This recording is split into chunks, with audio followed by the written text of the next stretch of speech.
गेल्या अनेक दिवसापासून 20-22 दिवसापासून आकाश लामा आणि भंते गण तिथे आज बसलेले आहे आणि त्यांच्या नेतृत्वाखाली हा उपोषणाच्या माध्यमामधून येथील सरकारला येथील व्यवस्थेला सांगण्यात आलेला की ही महाबोधी बुद्ध विहार आहे ते आमच्या ताब्यामध्ये द्या.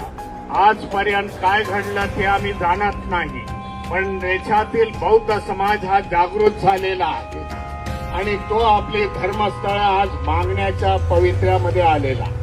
महाबोधी बुद्ध विहाराचा प्रश्न आहे. देशामधील अनेक विहारांचं आज मंदिरीकरण झालेलं आहे.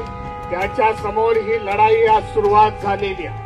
गेल्या मागच्या आठवड्यामध्ये त्या मुंबईचा विचार कराल तर महाकाली केव्जमध्ये भारतीय बौद्ध महासभेचे हजारोचे कार्यकर्ते गेले होते आणि त्यांनी सांगितलं हे काय हिंदूकरण आजच्या दिवशी चालू झालेलं आहे, ते बंद करा. आर्किओलॉजी डिपार्टमेंटवरती आम्ही कायदेशीर केस केलेली आहे.